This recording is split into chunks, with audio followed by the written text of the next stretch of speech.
Diretamente do Brasil, Brasília, Distrito Federal. Quem vos fala, mestre Dinho, trazendo sempre informações na palma da sua mão, com notícias de utilidade pública, nacional e internacional.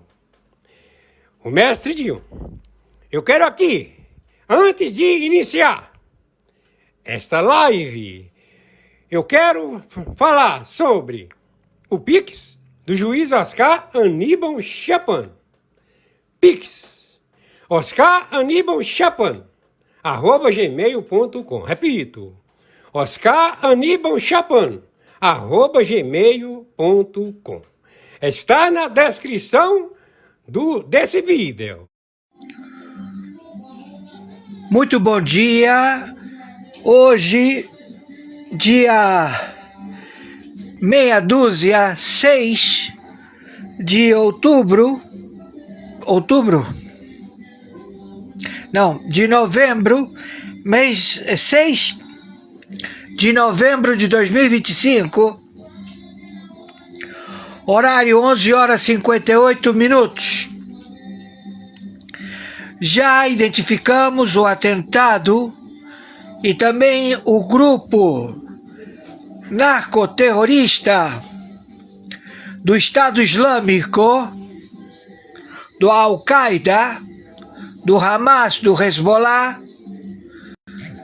que se encontram também dos Dragões do Irã, que se encontram no território da República Federativa do Brasil e que ameaçaram e estão ameaçando autoridades consulares no Distrito Federal de Brasília. Tentaram entrar na sede do consulado americano dos Estados Unidos da América em Brasília e colocar artefatos explosivos. Este indivíduo, ele está sendo acautelado, ele é de Goiânia, é alta patente, tem conhecimento com senadores, tem conhecimento com membros do Supremo Tribunal Federal, tem conhecimento com staff de segurança do Supremo Tribunal Federal. Ele é arregimentado pelo Comando da Capital, pelo Comando Vermelho, por 88 facções. Ele tem contínuo procedimento de informações de autoridades consulares no Brasil para sequestros, assassinatos e também extorsão de donos de bancos domésticos. Este indivíduo, ele está sendo acautelado, monitorado por satélite. E já temos vastas provas para a intervenção na República Federativa do Brasil. Narco-Estado.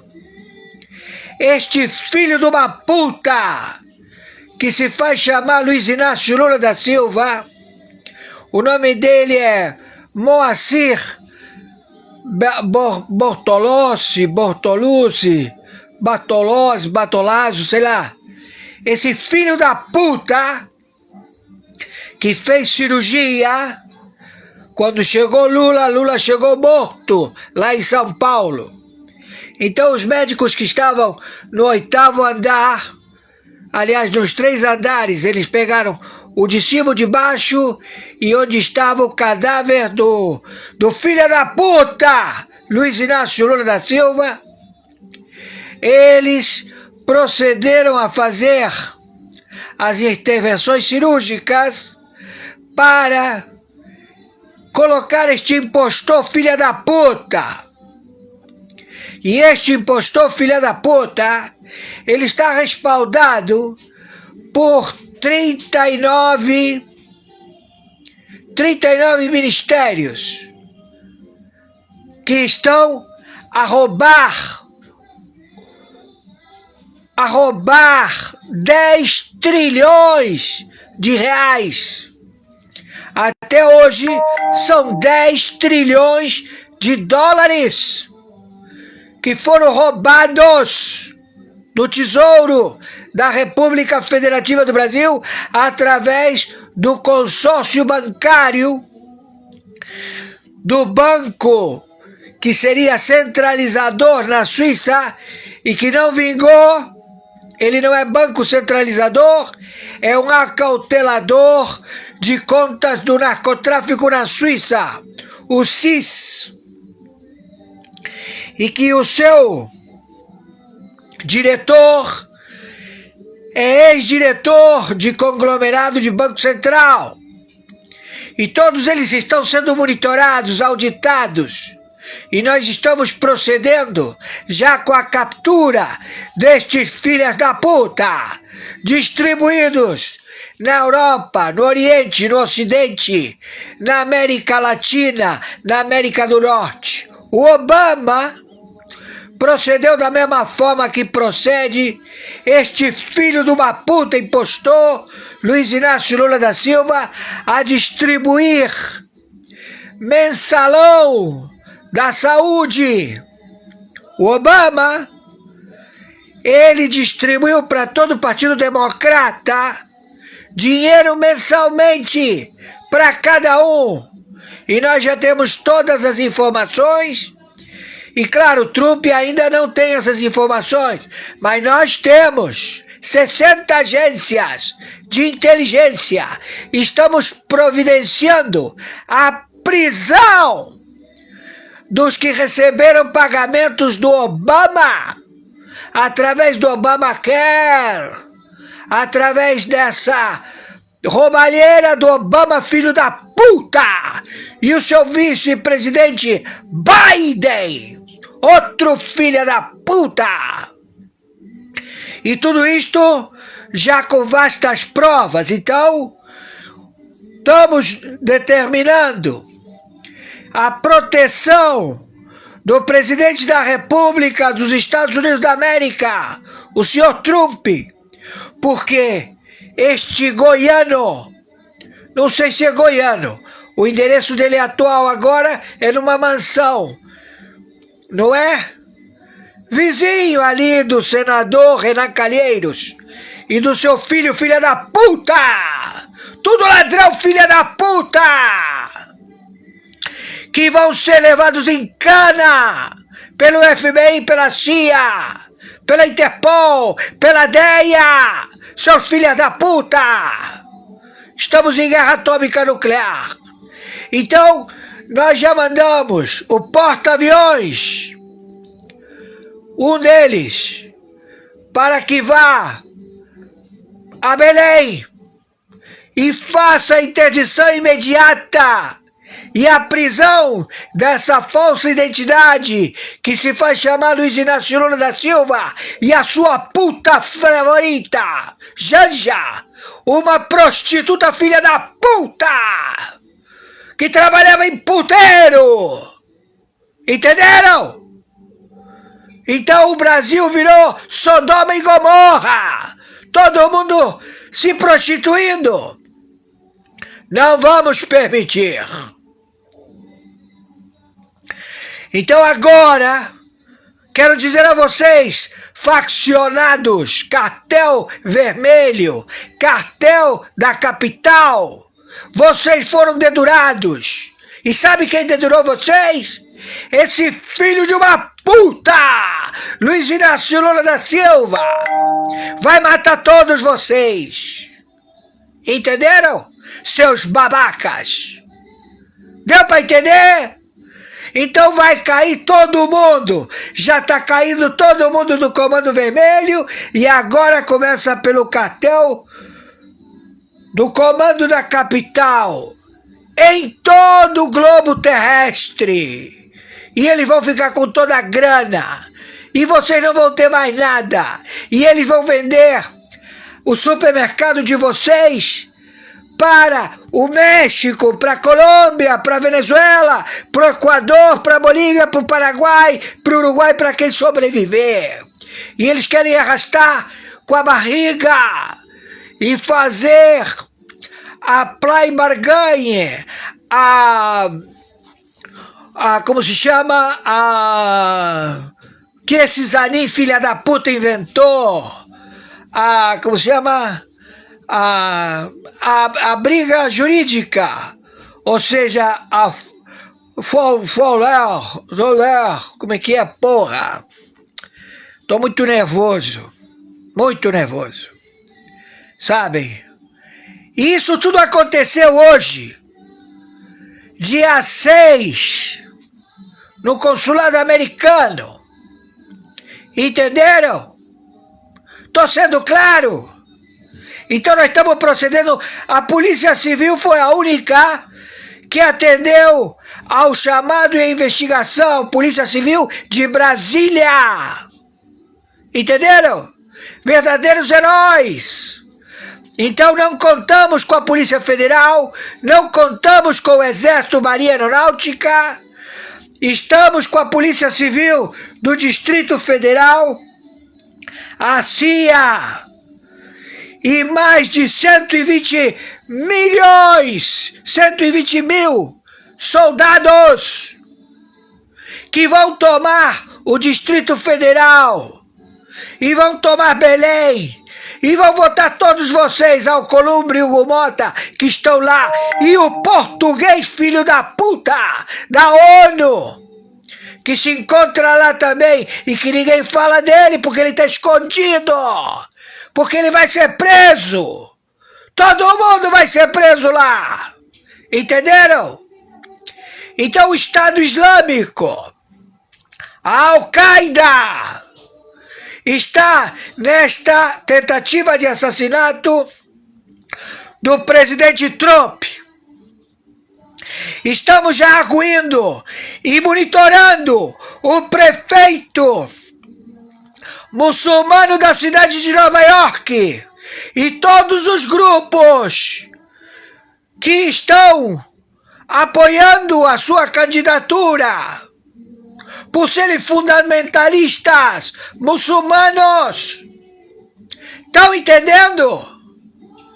Então nós estamos monitorando Nova York. Nova York tem um PIB maior do que o Canadá. Só o estado de Nova York, só Manhattan, fatura o PIB do Canadá. Entenderam? Então nós estamos movimentando todas as tropas de inteligência, 123 países, 60 agências de inteligência, a captura destes terroristas que querem atentar contra a vida do senhor Trump nos Estados Unidos da América. Então, prefeito de Nova York, ô seu pirralho filha da puta, charmuta, você tem que estabelecer conduta. Você não pode ameaçar o presidente da República, o senhor Trump, já que ele quer a paz, e todos os seus líderes, inclusive você, seu charmuta, você vai ter que andar pianinho. Nós vamos ficar de vigilância em cima de você. 60 agências de inteligência independentes. Entendeu?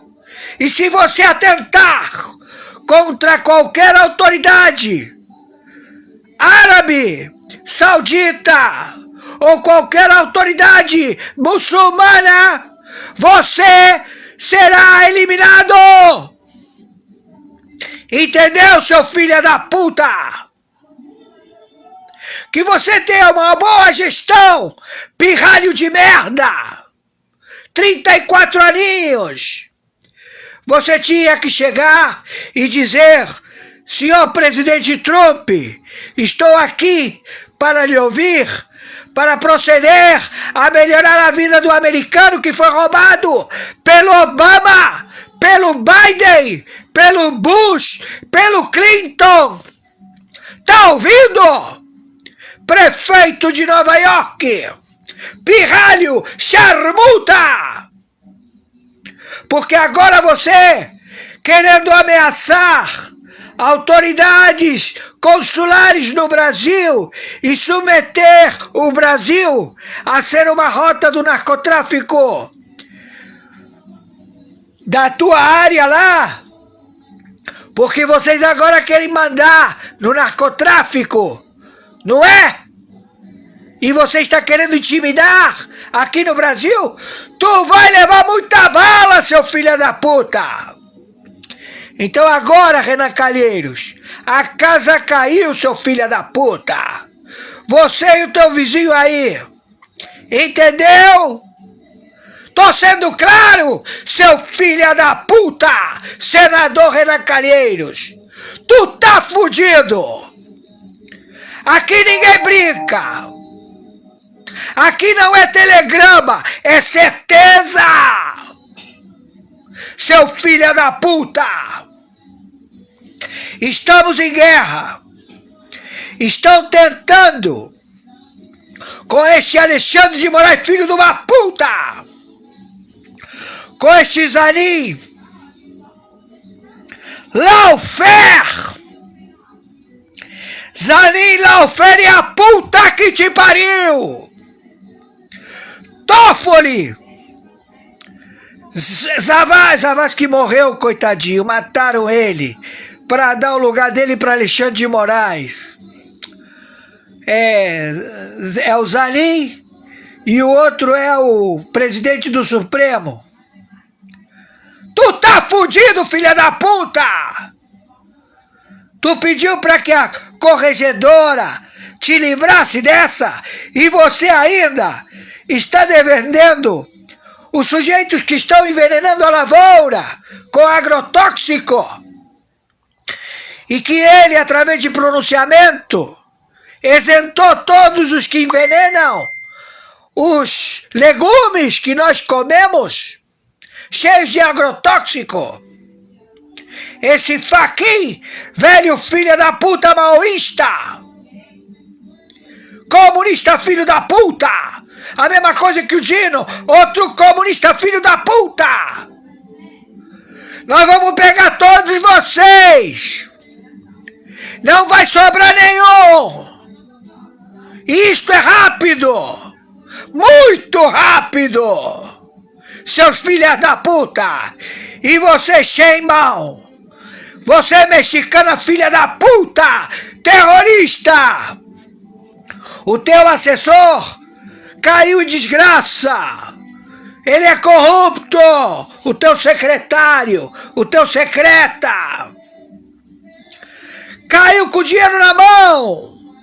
Mais de 800 mil milhões de dólares. Tudo te deixou sem dinheiro, Sheinbaum.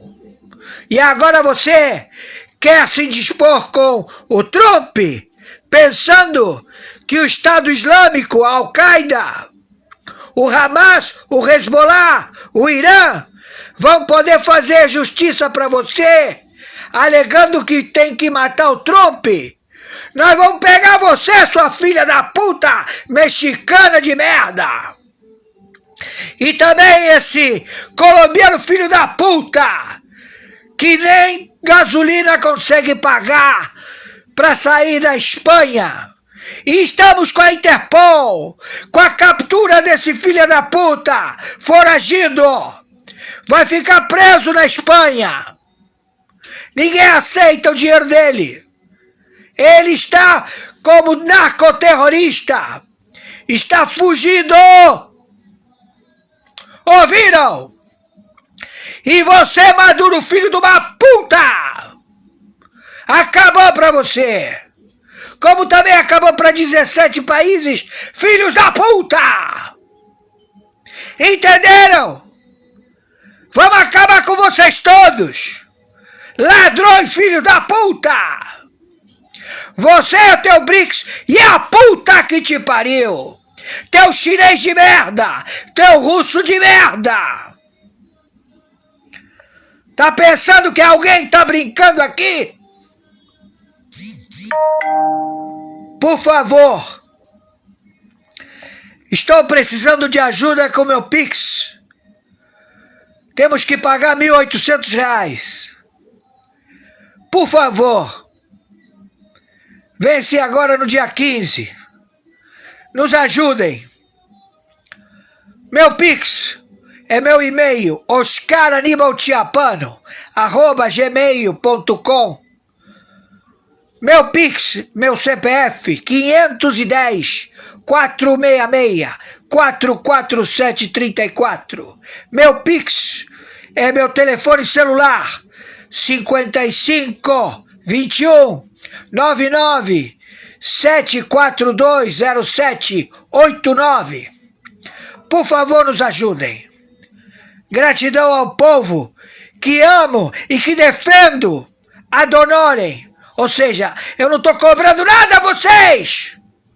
Esta briga eu comprei porque eu tenho filho brasileiro, porque eu tenho amigos brasileiros, até inimigos brasileiros eu tenho. Entenderam? E eles são tão filhas da puta, estes inimigos brasileiros, que eles não sabem que eu estou poupando a vida deles. Entenderam? Porque os amigos deles querem matá-los e jogar a culpa em cima deles. Por favor, viralize isto o máximo possível. E já avisamos todas as autoridades consulares. Brasília está interditada! E todas as superintendências da Polícia Federal estão sendo todas auditadas. Porque 10 superintendentes, eles são itinerantes. Então, quando eles vão para uma superintendência em 27 estados, eles cometem extorsão, sequestro, assassinato, contrabando, tráfico. São filhas da puta! Entenderam? E trabalham para esse filho da puta que quer declarar independência da Bahia, já declarou. E aí vai vir o Papa, aquele espião que vendia segredos da CIA para os russos, para os chineses, e fugiu para o Peru, e lá ele se entrancou no mosteiro. Então nunca mais saiu, e agora virou Papa. Seu Papa, filha da puta! Tá fudido! Vamos pegar você. Então ele quer assinar que 9 estados lá do Nordeste, com 9 países do Nordeste que fazem fronteira com o Brasil, criaram um continente, um país independente, chamado Pátria Grande. Comeram merda! Todos vocês vão voar pelos ares, seu filho da puta! Entenderam? Viralize isto! Mas em pouquíssimos dias, o segundo maior grupo narcoterrorista do Brasil, Comando Vermelho, conseguiu ingressar com uma ação na OEA. Deu uma reunião com o homem mais importante do Brasil, Alexandre de Moraes, que depois de desmascarado pela imprensa, voltou atrás e cancelou a reunião. Conseguiu mandar um projeto que apelidaram de PEC da Segurança, vindo de Lula, enviando para o Congresso, prevendo figuras como tráfico privilegiado, que no final das contas ia soltar muitos desses bandidos da cadeia, caso fosse aprovado. Ainda conseguiu emplacar a possibilidade de garantir a bolsa tráfico para ajudar os anjinhos que morreram com arma na mão. Armas essas, inclusive, que foram apreendidas com o logo do governo da Venezuela. No meio disso tudo, gente, tem muita lavagem de dinheiro, tem muito peixe grande se dando bem, tem muito dinheiro indo para político através de caixa 2, como Marcos Valério denunciou no passado. E fluxo monetário passa pelo controle dos Estados Unidos. O que nós precisamos é chamar a atenção deles e abrir os olhos da população americana, que quando você fala em cocaína, drogas, etc., não é só Bolívia, Peru, Colômbia, Venezuela ou México. É o Brasil. O Brasil tem as maiores organizações criminosas da América Latina. É um país, uma das maiores economias do mundo. Então a possibilidade de lavagem de dinheiro é muito maior, é muito mais fácil. Tem um grande mercado consumidor. E de São Paulo, por exemplo, Guarulhos é o aeroporto do mundo que mais apreende cocaína. Nós temos que fazer essas parcerias, porque a esquerda ela é muito bem conectada. Vale lembrar, quando Lula se encontrou com Trump, no pouquíssimo tempo que tiveram, uma das pautas foi Lula defendendo a Venezuela. E agora mais aberto do que nunca, inclusive contando com um obrigado, com um agradecimento de Nicolás Maduro. Pode ter certeza que nós vamos aqui trabalhar essa pauta. Bomba! Moraes surpreende e toma decisão agora. Informações confirmadas acabam de sair de Brasília. Jair Bolsonaro comemora e o clima é de festa entre aliados. O que acaba de acontecer muda completamente o cenário político. Grande notícia para milhões de brasileiros. Presta muito atenção porque os detalhes vão te deixar sem palavras. Então preste bem atenção nas principais informações do dia e me ajude a levar para mais pessoas possíveis. O Lula chama de matança porque são os amigos dele, né? E o braço armado do Partido Comunista é o braço armado criminoso. O Lula é o chefe do narcotráfico. O Lula é o chefe do crime organizado no Brasil. É burrice imaginar que o Lula é só uma marionete. Ah, o Lula não é ninguém, ele é um cachaceiro. Não. Assistam as palestras do Lula na década de 80, vocês vão ver a verdadeira face do Lula. Desrespeitando a orientação do Sidônio Palmeira, o marqueteiro, especialista em propaganda enganosa, o Lula disse que aquilo ali foi uma matança. Foi uma matança. E que ele ia mandar os legistas da Polícia Federal, e a gente até mostrou um vídeo ontem do Boletim da Noite, para investigar essas mortes. A questão é que a Polícia Federal tem peritos criminais, mas não tem legistas, tá? E aí tem uma discussão também, a Macaé Evaristo, que é a ministra dos Direitos Humanos, está lá querendo lançar a Bolsa Traficante, que é uma ajuda financeira para as famílias desses criminosos que foram mortos, que confrontaram a polícia no Alemão e no Complexo da Penha e morreram. Mas assim, apesar da fala do Lula, eu acho que está muito claro que, da mesma forma que o Alexandre de Moraes aparentemente percebeu que, opa, segurança pública é o assunto que mais interessa ao brasileiro hoje. Ninguém aguenta mais a situação que o Brasil passa. Porque o Brasil passa. Eu vou dar uma segurada na minha onda, né? Eu acho também que o Lula, qualquer hora, porque tem gente do governo, Alan, que está muito, mas muito incomodada com as falas do Lula em relação à segurança pública. Fica muito claro que ele se volta sempre para a defesa dos criminosos e contrariamente às forças de segurança, né? Magmico. Como o Max estão rindo, cadê isso aqui, ó? Prestando continência. Aqui, ó. Bota aqui a câmera aqui. Rapaz, ó.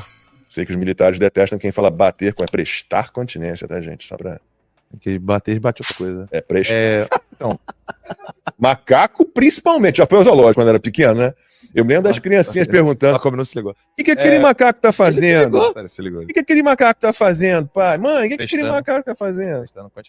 Então, rapidinho, só uma coisa antes da fala do Lula. Vocês não acham que esse negócio da COP30 é o Lula querendo botar as lideranças no mundo com DST, não? É uma arma biológica. Uma arma biológica. Eu tava pensando comigo aqui, cara. Assim, cara. Ele queria que o Trump comesse maniçoba, que é aquela meio com uma feijoada paraense, lá um prato típico. Só que essa folha de maniçoba, né? Ela é muito tóxica. Se você não cozinhar, não sei quanto. Game over. Eu acho que no fim alguém tinha que chegar pro Trump e falar: o Lula disse que você deveria comer um prato típico do norte do Brasil. Se você cozinhar errado. E se você cozinhar errado, você morre. Então, mas eu acho que o Lula tá com algum projeto de enviar AIDS e outras doenças sexualmente transmissíveis por meio da primeira prostituta, né? Eu acho que ele não seria bobo de não ter pensado nisso. Enfim, o Lula chama... Marcos não tá se aguentando ali. O Lula chama de matança porque são os amigos dele, né?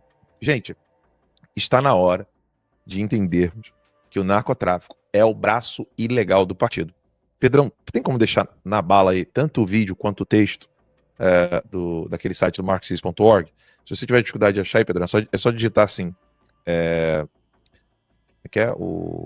os meios de ação dos partidos comunistas, marxismo.org. Porque é importante que as pessoas entendam que o braço armado do Partido Comunista é o braço armado criminoso. É o braço armado criminoso. Esse braço armado criminoso, ele toma formas distintas em momentos circunstanciais. Ou seja, tem horas que o braço armado do Partido Comunista são pessoas infiltradas dentro das Forças Armadas. Tem horas que o braço armado do Partido Comunista é único e exclusivamente o narcotráfico. E tem horas que o braço armado do Partido Comunista são aqueles militares cooptados nas forças policiais, militares civis, hoje em dia, por exemplo, a federal. Em alguns momentos eles conseguiram fazer isso. Isso que o Pedro está mostrando para vocês aqui é um trecho do organograma, o guia, né, para a criação e manutenção dos partidos comunistas. Isso é a resolução da Terceira Internacional do Partido Comunista de 1921, em Moscou. E no texto diz: cada membro de um partido, legal ou ilegal, deve, de uma ou de outra forma, participar regularmente dessa atividade. Aí agora, vai lá embaixo, Pedrão, onde diz assim, a atuação legal e ilegal do partido. É depois da parte do jornalismo, depois da parte que ele fala tudo isso, lá no finalzinho, você vai encontrar a atividade do ilegal do partido. E o mais interessante dessa resolução do Partido Comunista é que o partido ilegal, ou seja, o braço ilegal do partido, é quem determina a atividade legal do partido. Ou seja, aquela máscara burocrática que está legalizada e não comete crimes, com muitas aspas, ela está submetida à parte criminosa, que comete crime abertamente. Então diz, nos locais onde o Partido Comunista é obrigado a agir na ilegalidade, tais uniões, bota a tela inteira, perdão, senão eu tenho dificuldade de ler, desculpa, está muito longe. Obrigado. Tais uniões operárias podem, com aprovações sob o controle do órgão do partido dirigente, ser formada fora do partido pela iniciativa de seus membros. Mas pode descer mais, Pedro. Deixa assim mesmo na tela. Vai até lá no final que você vai ver que tem a parte legal do partido. Não, pode ir mais. Aí, bem aí. A combinação do trabalho legal com o trabalho ilegal. Então deixa eu ler isso para vocês. As variações funcionais podem acontecer segundo as diferentes fases da revolução na vida corrente de um partido comunista. Mas, no fundo, não há... Grife isso aí, por favor, Pedrão. Não há diferença essencial na estrutura que devem se esforçar para obter um partido legal e um partido ilegal. O partido deve se organizar de tal maneira que possa se adaptar, vai subindo, prontamente às modificações das condições da luta. Ou seja, dependendo do momento ali, vocês vão ter que se adaptar. O Partido Comunista deve se transformar numa organização de combate capaz de uma parte de evitar em campo aberto o inimigo com forças superiores concentradas sobre um ponto, ou seja, se você não tem como brigar com aquele cara em campo aberto, você evita. De outra parte, de utilizar as dificuldades deste inimigo para atacá-lo onde ele se encontra.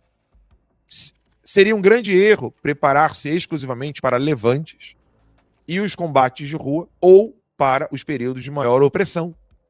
Os comunistas devem cumprir seu trabalho revolucionário preparatório em todas as situações e estar sempre prontos para a luta. Grife isso aí, Pedrão, por favor. Estar sempre prontos para a luta. E essa luta não é política.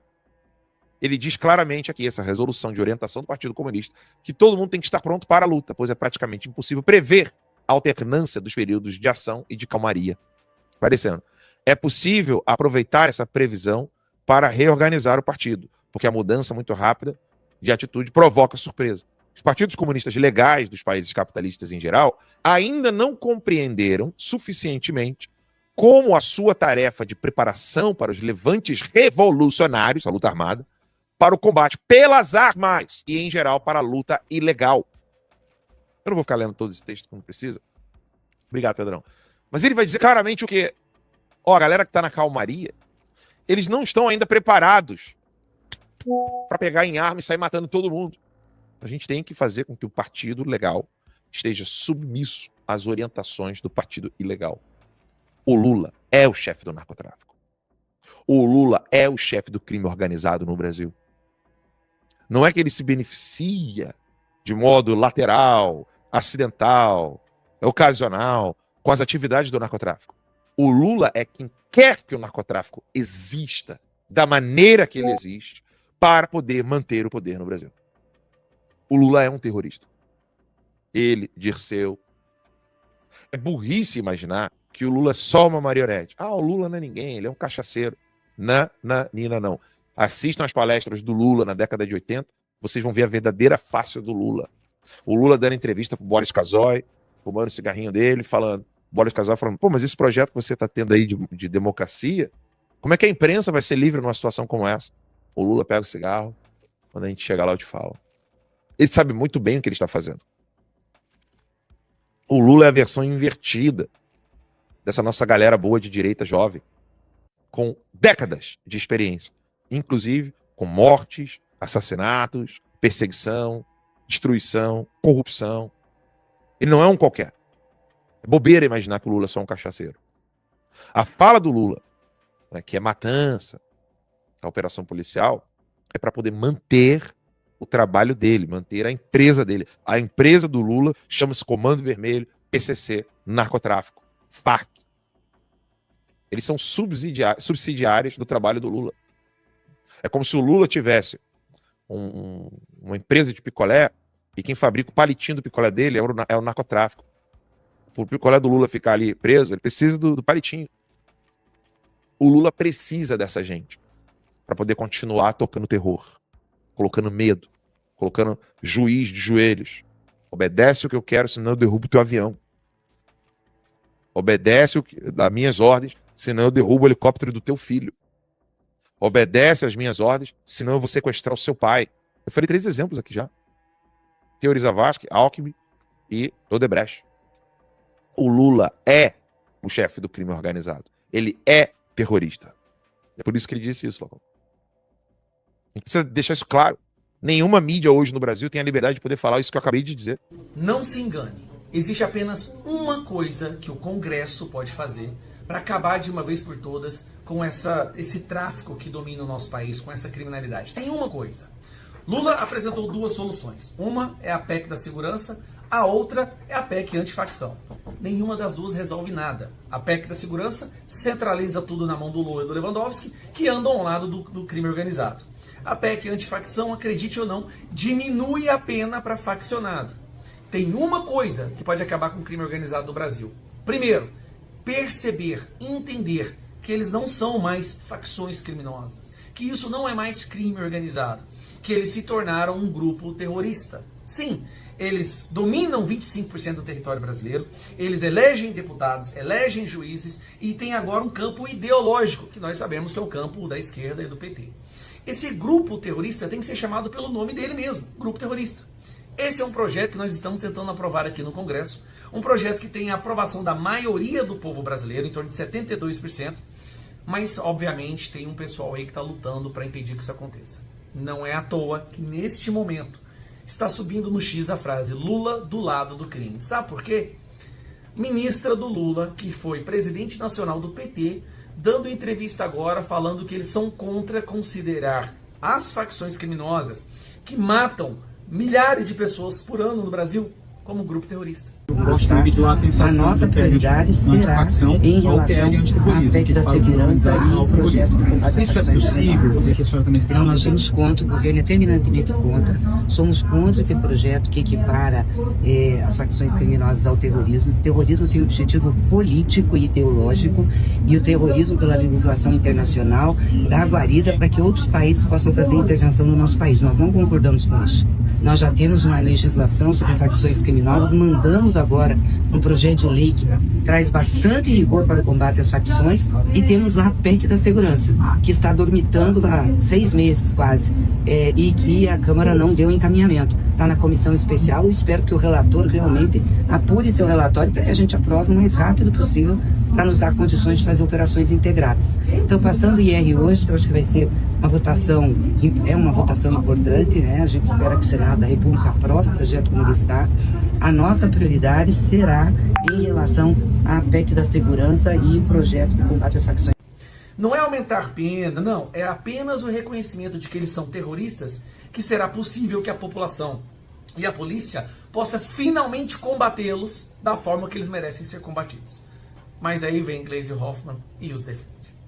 Não bastasse Lula ter defendido nos Estados Unidos, pedindo para que os Estados Unidos não reconhecessem PCC e Comando Vermelho como grupo terrorista, agora eles querem impedir que o Congresso, que nós aprovemos ou votemos esse projeto para que eles se transformem em um grupo terrorista. Escute isso aqui. Somente isso vai ser capaz de acabar com as facções criminosas no Brasil. Entender que elas não são mais facções, que isso não é crime organizado, que eles estão no nível Hezbollah, no nível Jihad, no nível Hamas, e somente assim a polícia vai ter a capacidade de agir. Não é a justiça, não, é a polícia. Porque a partir do momento que eles são reconhecidos como grupo terrorista, a polícia pode ir lá e acabar com esses vagabundos. Mas quem é que sai em defesa dos vagabundos sempre? Isso mesmo, o PT. Entenda, povo brasileiro, as eleições estão chegando. O PT nunca se preocupou com você. O PT e a esquerda sempre esteve ao lado do crime. E isso, as provas são fartas. Os criminosos, prisioneiros, celebrando a vitória do Lula já deveria ser o bastante para a população ter acordado. Infelizmente não foi. Infelizmente o Brasil precisou virar um campo de guerra dominado por terroristas para a população finalmente entender que você nunca mais pode apertar 13 nas urnas. Ô, Ivan, outro assunto ainda que está movimentando o noticiário internacional é o Hugo Elpódio Carvajal, que você tem novidades aí a respeito do julgamento do ex-chefe de inteligência militar da Venezuela, né? Trazendo aqui, então, de novo o assunto para a América Latina. Lembrando que todos estamos ansiosos por essas delações todas, provas e por uma possível entrega aí do Nicolás Maduro. Quero te ouvir a respeito, Ivan. Isso mesmo, Geisiane. Ontem à tarde, a justiça americana, autoridades da justiça americana, melhor dizendo, entraram com um pedido na corte em Nova York, onde está sendo julgado o caso, para que se adie o julgamento que estava marcado agora para 19 de novembro. Esse seria mais um adiamento, né? O primeiro julgamento estava marcado agora para 29 de outubro, foi adiado para 19 de novembro, e agora as autoridades pediram o adiamento para o final de janeiro, portanto, em aproximadamente mais 2 meses de prazo. A autoridade do tribunal lá de Nova York ainda não decidiu se adia ou se segura mais um pouco. A probabilidade é que sim, que seja adiado. Até, inclusive, antes de entrarmos ao vivo aqui, eu conferi no site do Departamento de Justiça ali da Corte, não é? E o juiz ainda não tinha decidido, mas muito provavelmente fica para janeiro de 2026. Geisiane, o que significa esse adiamento? Que Hugo Elpódio Carvajal deve estar entregando uma quantidade enorme de provas, de documentos, e que, portanto, as autoridades americanas que negociam uma delação premiada com Hugo Elpódio Carvajal necessitam de mais tempo para averiguar essas provas que ele está entregando. Lembrando que no momento, hoje, 5 de novembro de 2025, Hugo Elpódio Carvajal muito provavelmente seria condenado à prisão perpétua. Ele está tentando negociar aí uma redução da sua pena, ou até mesmo há quem diga que, dependendo da quantidade de conteúdo que ele entregue e da importância desse conteúdo, ele pode até entrar no sistema de proteção a testemunhas nos Estados Unidos. Então, a gente precisa acompanhar esse caso, vamos ver se o juiz muito provavelmente vai conceder esse tempo para as autoridades que agora vão pressionar aí o Hugo Elpódio Carvajal, acompanhar a defesa do Hugo Elpódio Carvajal e se de fato ele consegue provar tudo aquilo que ele está entregando. E aí, então, se o juiz optar pela decisão de adiar o julgamento, aí ficaria somente para o final de janeiro de 2026 ou até, quem sabe, fevereiro. Geisiane, eu sei que existe uma expectativa muito grande, mas essa possibilidade existia. E, por outro lado, quanto maior a expectativa, né, maior a demora, maior é justamente a quantidade de conteúdo que ele está entregando. Então, se por um lado tem a frustração das pessoas que estão aguardando o resultado desse julgamento, por outro lado é aquela coisa, quanto mais demorar é porque realmente mais importante é a delação que ele está fazendo. Geisiane. Serrão, sua pergunta ao nosso querido Ivan Kleber. Vamos lá, Ivan Kleber. E aí, vão surgir realmente novas delações? Há uma possibilidade, hoje se especulou sobre um novo narcotraficante que poderia estar fazendo denúncias que envolveriam até o presidente Luiz Inácio Lula da Silva. Até que ponto isso pode ser verdade? Estariam realmente aí aguardando novas revelações do caso Carvajal para alimentar ainda mais esse processo polêmico? Então, Serrão, nós tivemos aí uma temporada de delações, porque entre junho e julho, o Hugo Elpódio Carvajal, ele fez a confissão dos seus crimes e deu início ao processo que nós estamos acompanhando agora. Só que, além dele, as pessoas devem se lembrar do El Chapo, que dizem que foi um traficante tão forte quanto foi o Pablo Escobar. 2 filhos do El Chapo estão presos e teriam dado, então, aí, início a um processo de delação premiada também. Inclusive, foi no mesmo período do Hugo Elpódio Carvajal, entre junho e julho. Nessa corrida por delações, o Hugo Elpódio Carvajal está um pouco mais avançado. Serrão, o que está acontecendo? Existe aí uma tentativa de quem tentar conseguir delatar primeiro vai eventualmente conseguir um acordo melhor. Aquela coisa, quem ficar por último nas delações, de repente não tem mais nada, nenhuma novidade ali para agregar às autoridades americanas e perde a oportunidade de conseguir um bom acordo. Então, 2 filhos do El Chapo já estariam no processo aí de negociar, e segundo um jornalista espanhol, um deles teria trazido informações aí que possivelmente ligariam um esquema de abastecimento aí de campanha ao presidente Lula. A gente precisa averiguar isso, são informações que não são oficiais, são extraoficiais, que acabam saindo ali desse departamento que está negociando as delações premiadas. Eu acredito que nas próximas semanas a gente possa ter uma novidade ou eventualmente uma confirmação oficial sobre isso, Serrão. Geisiane, eu devolvo para você. Dança das cadeiras, então, hein? Quem brincou ali de danças das cadeiras já sabe que tem que correr para pegar essa delação aí. Da Luz, sua pergunta ao nosso querido Ivan Kleber. Ivan, recentemente Donald Trump disse que não planejava nenhuma ação direta em território da Venezuela, como algumas pessoas aqui no Brasil imaginavam que haveria intervenção sobre o presidente Hugo Maduro. Agora, o que se especula aí, porque ao mesmo tempo ele disse que não crê que Maduro fique muito tempo ainda no governo. O que se especula que os Estados Unidos poderá fazer para enfraquecer mais ainda Maduro? Então, da Luz, vamos voltar a junho deste ano, quando ele foi questionado dias antes do ataque americano com os bombardeiros B-2 a instalações nucleares do Irã. Ele disse, não, a gente vai dar 2 semanas para o regime iraniano analisar uma proposta que nós enviamos. 2 dias depois, os B-2 estavam já em espaço aéreo iraniano. Portanto, essas declarações do presidente americano Trump de que ele não pretende atacar a Venezuela, neste momento, elas têm o valor que têm, ou seja, pode ser uma ação de despistagem. Quem foi nessa linha também foi o secretário de Estado, Marco Rubio. Agora vamos para a prática, vamos para a ação daquilo que de fato está acontecendo. O Gerald Ford, maior porta-aviões do mundo, já passou pelo Estreito de Gibraltar, está no Oceano Atlântico navegando em direção ao Caribe. A força militar dos Estados Unidos na região corresponde a aproximadamente 15% de todo o seu poderio naval. É muita coisa, já é maior do que todo o poderio naval da América do Sul.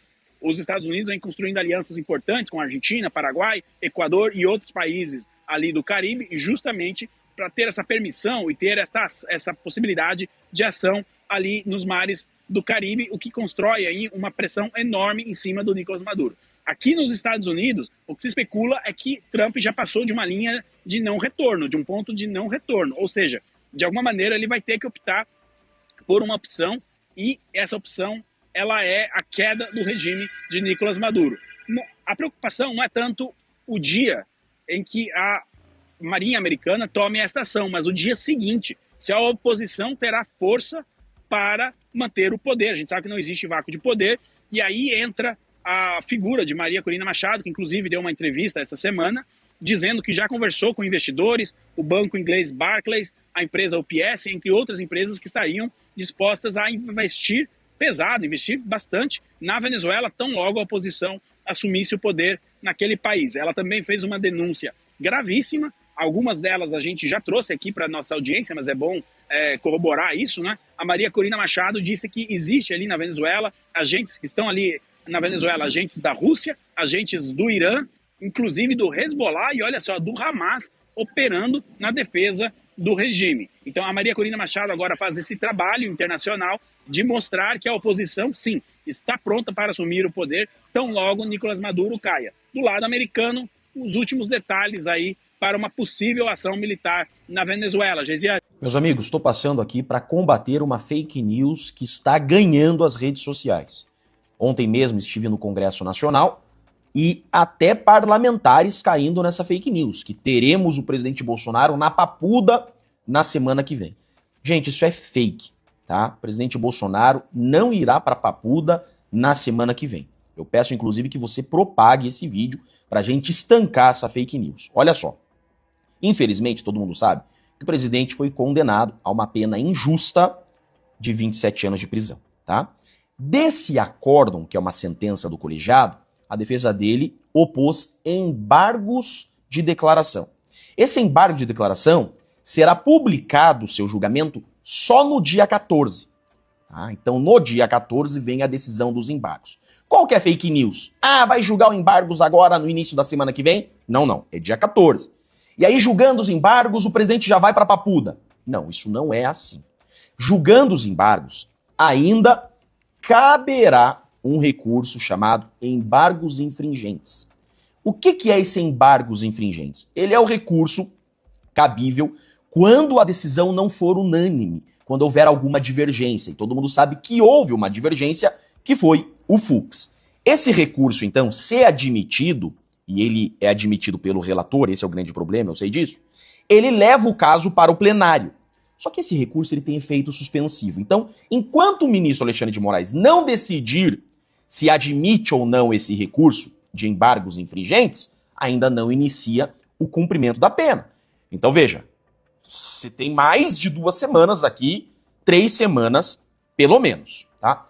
Na pior das hipóteses, se o ministro Alexandre de Moraes não admitir esse recurso de embargos infringentes, ele inventou uma tese que não basta uma divergência, que é o Fux, teria que ter 2. Absurdo, o regimento interno não fala isso no artigo 333, mas ele é a lei, então provavelmente ele vai bater no peito e vai falar, não cabe esse recurso, tá? O que acontece? Transitando em julgado, aí inicia a fase de cumprimento da pena. Só que daí inicia a lei de execuções penais. E a lei de execuções penais é aplicada ao presidente Bolsonaro, permitindo que ele continue na prisão domiciliar por questões de saúde. Tá? Então a questão de saúde do presidente Bolsonaro impede que ele vá para Papuda. Então tem muita água para rolar. Eu vim aqui para dizer para vocês que não, Bolsonaro não vai semana que vem para Papuda, tá bom? Por favor, disseminem esse vídeo. Um abraço a todos. Nosso procurador-geral, doutor Assange, demais ministros. Boa tarde. Obviamente nós não vamos ficar criando polêmica aqui, né, ministra? Porque, eu acho que é o que eu disse aquele dia. Na verdade, é só para corrigir, quando eu disse que me causava, assim, uma pena a senhora não estar presente na hora do ler, porque estava acabando a semana, o pronunciamento tinha sido no sábado, se não me engano, e aí eu não teria oportunidade hoje, realmente não seria oportuno, até porque eu não sabia se a senhora viria.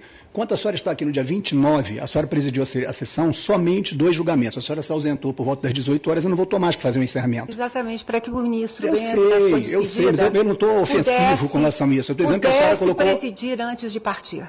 Só para esclarecer aqueles que nos ouvem. Eu sei, ministro, mas eu estou dizendo o seguinte, por isso que nós não falamos no dia 29 com a sua presença, porque a senhora não abriu a sessão, começou o julgamento, a senhora chegou no meio da sessão, antes do julgamento encerrar, com a deferência ao ministro Benzi, claro, e é bonito, fiquei super emocionado, mas não houve a oportunidade. Achei até que a senhora viesse no dia 30, na quinta-feira, mas a senhora não veio. Como não veio o brigadeiro Joseli também, é isso. Mas é só por isso, é só por questão de oportunidade. Então não tem dolo no fato de ter feito, tanto que eu comecei meu pronunciamento muito chateado por a senhora não estar presente, porque eu sou plano de casa, eu sou militar, eu sou muito ético e sou muito transparente, a senhora sabe disso muito bem, porque nós tivemos outras conversas a respeito de pensamentos divergentes e de maneira muito clara, muito honesta. Né? Enfim, mas eu tinha que registrar porque realmente me incomodou. E disse naquela ocasião que o tema, eu estava falando apenas em meu nome. Eu não estava falando em nome de ninguém, entendeu? E acho, continuo hoje e reafirmo aí dentro da manifestação, tudo o que disse.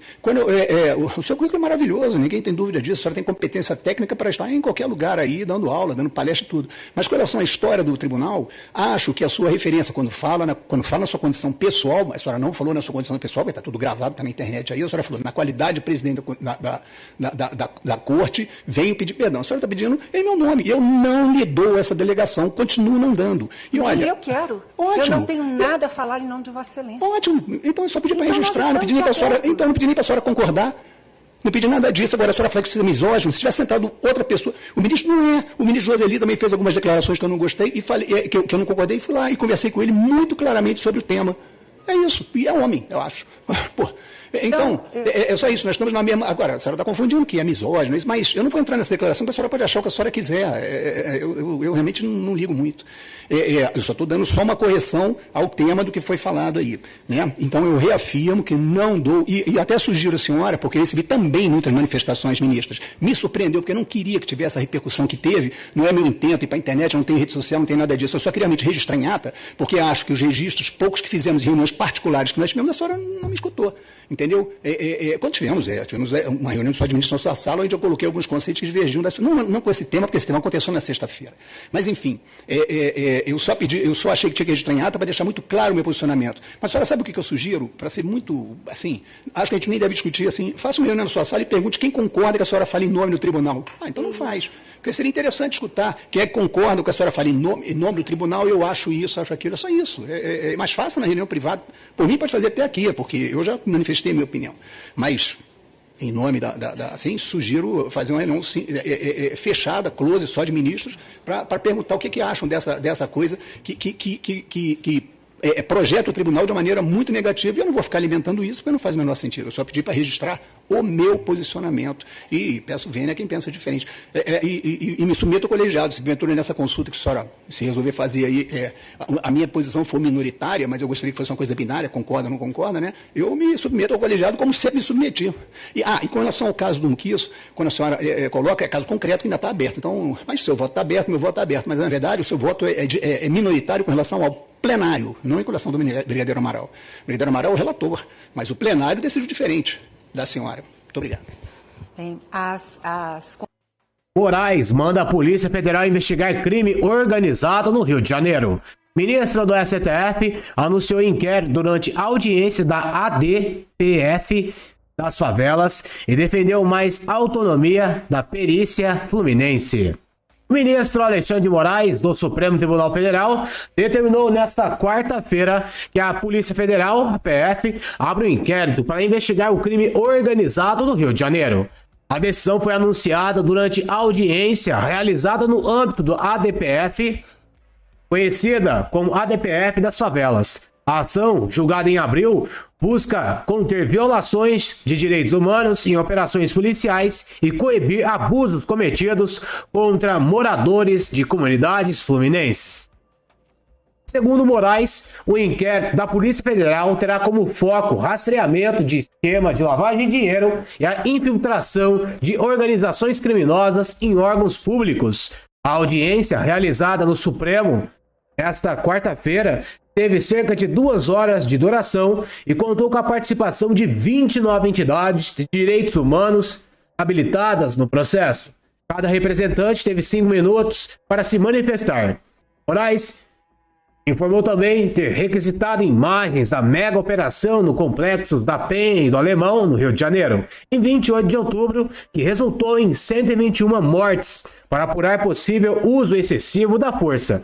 Afirmou que a PF conduzirá a investigação principal com ênfase no rastreamento financeiro de facções criminosas. Son las 7:34 de la noche cuando 3 camionetas negras se estacionan frente a la funeraria Los Ángeles en Guadalajara. 12 sicarios del cártel Jalisco. Nueva Generación bajan armados con un solo objetivo: encontrar a Roberto Medina, el contador que los traicionó. Lo que estos hombres del CJNG no saben es que acaban de morder la isca más peligrosa de sus vidas, porque dentro de ese caixón cerrado no está quien ellos imaginan. Quédate hasta el final, porque lo que va a pasar en los próximos 40 minutos va a cambiar el destino del narcotráfico en Jalisco para siempre. Roberto Medina tiene 58 años y lleva 12 viviendo una mentira. Cada mañana se despierta en su casa modesta del barrio de Santa Tere en Guadalajara, besa a su esposa Laura y se va a su pequeño escritorio de contabilidad en el centro de la ciudad. Para sus vecinos, para su familia, para el mundo entero, Roberto es un contador común. Un hombre gris de lentes gruesos y cabello canoso que ayuda a pequeños comerciantes a llevar sus cuentas. Pero hay algo que ni su esposa ni sus 2 hijos saben, algo que Roberto carga como una piedra en el pecho desde 2013. Roberto Medina no es solo un contador, es el cerebro financiero del cártel Jalisco Nueva Generación. Todo comenzó una tarde de octubre de 2013. Roberto estaba cerrando su escritorio cuando 4 hombres entraron. No tocaron la puerta. No preguntaron si podían pasar. Simplemente entraron con esa seguridad que solo tienen los que nunca han escuchado un no en sus vidas. El líder, un hombre de 40 años con cicatriz en el cuello, cerró la puerta con llave y sonrió. Roberto, trabaja para nosotros o tu esposa Laura y tus hijos Daniela y Miguel van a desaparecer esta noche. Así de simple, así de directo. Roberto preguntó qué querían. La respuesta fue clara. Necesitamos a alguien que sepa mover dinero sin dejar rastro. Alguien inteligente, alguien con familia que perder. Roberto aceptó porque un padre hace lo imposible por proteger a sus hijos, pero nunca imaginó que ese sí iba a convertirse en una condena de 12 años. Durante más de una década, Roberto Medina lavó millones de pesos para el CJNG, creaba empresas fantasma, Movía dinero entre cuentas offshore, hacía que el dinero de la droga pareciera ganancia legítima de restaurantes, gasolineras, constructoras. Conocía todo, los nombres de los líderes, las rutas del dinero, los políticos que recibían sobornos, los jueces que cerraban ojos, los comandantes de policía que avisaban de operativos. Roberto Medina sabía tanto que podía destruir el cártel entero con una sola llamada. Pero nunca lo hizo, porque cada vez que pensaba en hablar, recordaba las palabras de aquel hombre con la cicatriz. Quien entra al cártel no sale vivo, solo sale muerto. Antes de continuar, escribe en los comentarios el país y ciudad desde donde nos estás viendo. Nos encanta saber que nuestra comunidad crece en toda Latinoamérica y España. Roberto vivió esos 12 años con el alma dividida en dos pedazos irreconciliables. De día era esposo amoroso que preparaba café para Laura cada mañana. Era padre presente que ayudaba con tareas de matemáticas y nunca se perdía eventos escolares. Era vecino amable que saludaba a todos y ayudaba a don Carlos con sus compras pesadas. De noche era otra persona. Revisaba transacciones de millones de pesos manchados de sangre. Transfería dinero que sabía venía de familias destruidas por las drogas. Balanceaba cuentas de operaciones que dejaban jóvenes adictos tirados en calles oscuras. Calculaba ganancias de un imperio que aterrorizaba comunidades enteras. Veía cada número en su pantalla y sabía exactamente lo que representaba: dolor, muerte, destrucción. Pero seguía trabajando, seguía moviendo ese dinero sucio, seguía siendo parte de la máquina. Porque la alternativa era perder a su familia. Y un padre hace lo impensable para proteger a sus hijos. Su esposa Laura nunca sospechó nada durante esos años. Cuando Roberto llegaba tarde, decía que tenía clientes difíciles. Cuando viajaba a reuniones secretas del cártel en Puerto Vallarta o Colima, decía que iba a capacitaciones contables. Cuando recibía llamadas a medianoche y salía nervioso, decía que era cliente con emergencia. Laura lo creía todo porque confiaba en él. Y esa confianza era un cuchillo que Roberto sentía clavado cada día más profundo. Sus hijos, Daniela de 28 años y Miguel de 25, crecieron pensando que su padre era un hombre honesto que trabajaba duro. Daniela era maestra de primaria. Miguel estudiaba medicina. Eran buenos muchachos, trabajadores, honestos. Todo lo que Roberto quería para ellos. Todo lo que él ya no podía hacer. Hace 3 meses, la vida de Roberto cambió para siempre. Fue un martes por la tarde cuando una mujer de unos 35 años entró a su escritorio. Se presentó como Carolina Vega, agente de la Fiscalía Especial contra el Crimen Organizado. Cerró la puerta y puso sobre el escritorio una carpeta con fotos. Roberto saliendo de una bodega del CJNG en Tlajomulco. Roberto reunido con el Verdugo, comandante del cártel. Roberto depositando dinero en bancos de Panamá. Señor Medina, dijo Carolina, sabemos que trabaja para ellos bajo amenaza. No es criminal, es víctima. Podemos proteger a su familia si usted nos ayuda a desmantelar la organización. Roberto la miró con ojos cansados. Agente Vega, usted no conoce al CJNG. Ellos matan gente en protección de testigos. Matan familias enteras aunque se escondan en otro país.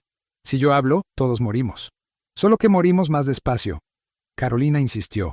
Le habló de operativos exitosos, de testigos protegidos que hoy viven en paz, de la posibilidad de dormir sin miedo. Roberto escuchó todo y negó con la cabeza.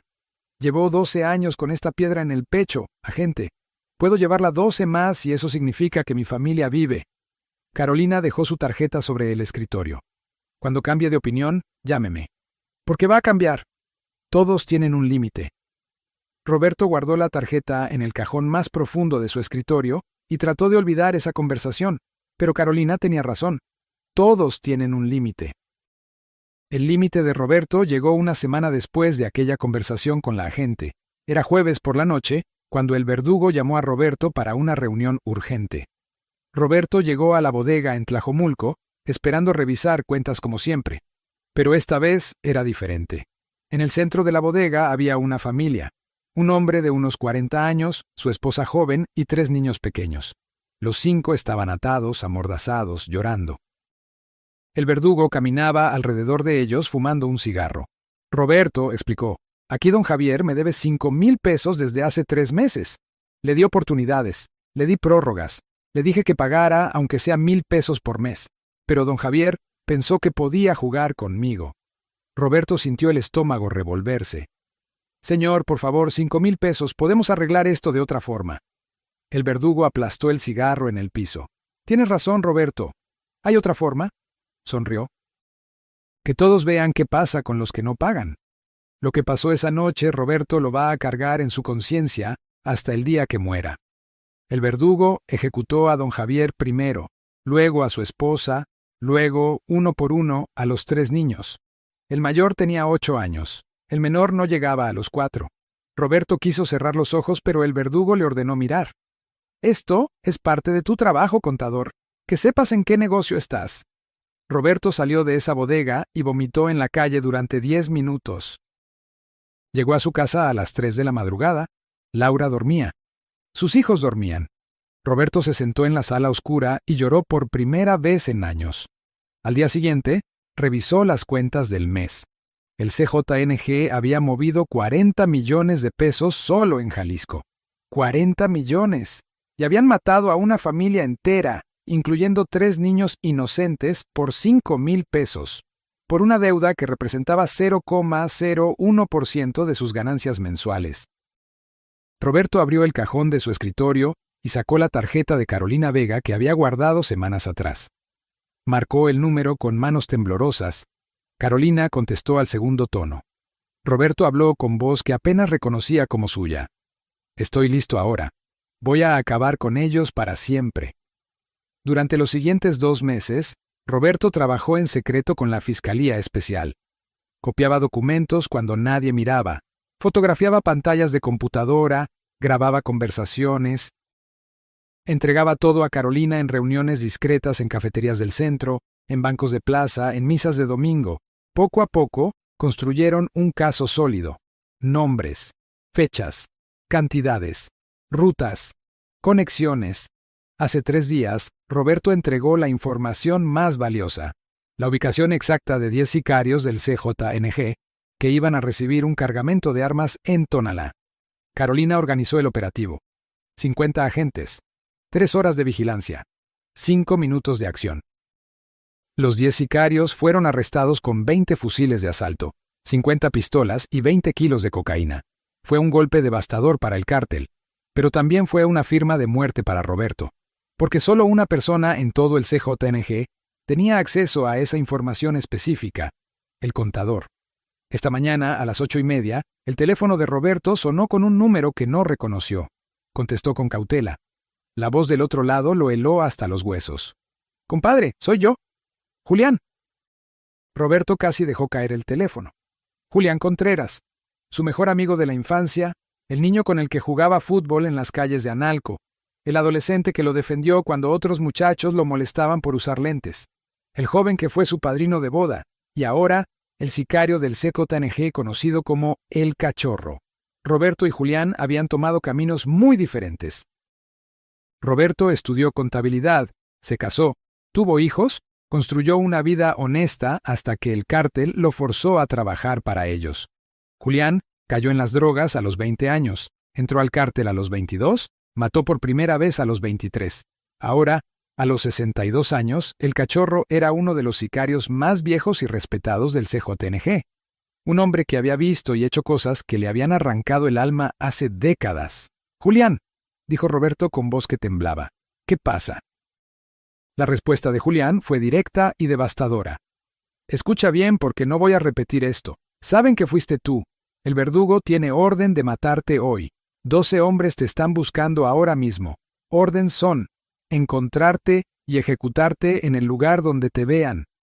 Roberto sintió que el mundo se inclinaba. «Julián, yo no me mientas, compadre. Solo tú tenías esos datos. Solo tú sabías dónde iban a estar esos 10. Lo hiciste bien.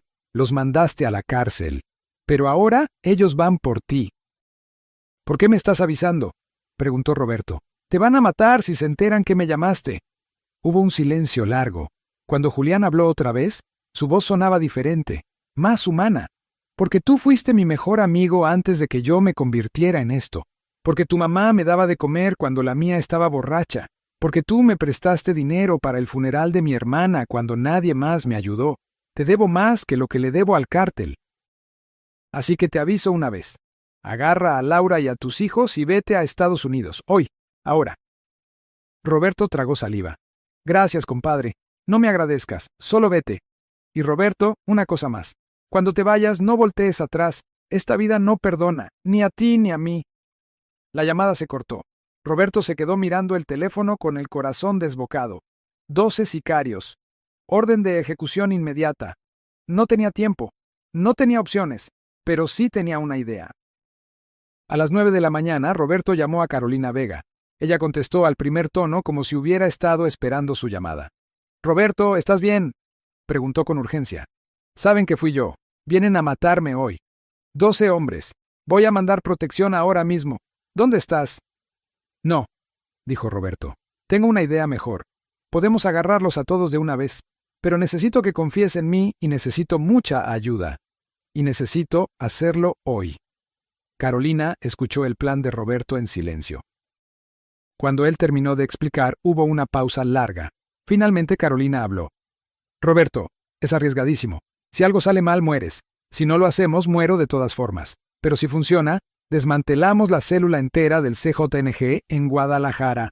40 hombres, quizás más». Otra pausa. «Está bien, te consigo todo. Pero si sobrevivimos a esto, me debes la historia completa para cuando me jubile. Trato hecho, agente Vega». A las 10 de la mañana, Roberto llegó a las oficinas de la Fiscalía Especial en Guadalajara. Carolina lo esperaba con otras 5 personas. El fiscal general de Jalisco, 3 comandantes de operaciones especiales y un hombre mayor de unos 60 años, con cara de haber visto todo en la vida. «Roberto Medina», dijo Carolina, «te presento al comandante Héctor Ruiz». Roberto estrechó la mano del comandante. Héctor Ruiz era una leyenda en Jalisco. 35 años en operaciones especiales. Responsable de capturar a más de 200 criminales del CJNG, del cártel de Sinaloa, de los Zetas. Hombres que habían puesto precio a su cabeza. Sicarios que juraban vengarse de él. Pero Héctor seguía vivo después de 3 décadas porque Remy sí era más inteligente, más rápido y más implacable que todos ellos juntos. Se había retirado hace 2 años para cuidar a su esposa enferma. Pero cuando Carolina le explicó la operación, Héctor aceptó volver por un último caso. «Señor Medina», dijo Héctor con voz grave, «Carolina me contó su plan. Voy a ser honesto. Es la idea más arriesgada que he escuchado en 35 años. Pero también es la más brillante. Si funciona, esto va a cambiar la historia del combate al narco en Jalisco». Roberto asintió. «Si no funciona, comandante, al menos muero haciendo algo que vale la pena». Héctor sonrió por primera vez. «Me cae bien usted, contador. Entonces, explíquenos exactamente qué necesita». El plan era simple, en teoría, pero requería ejecución perfecta.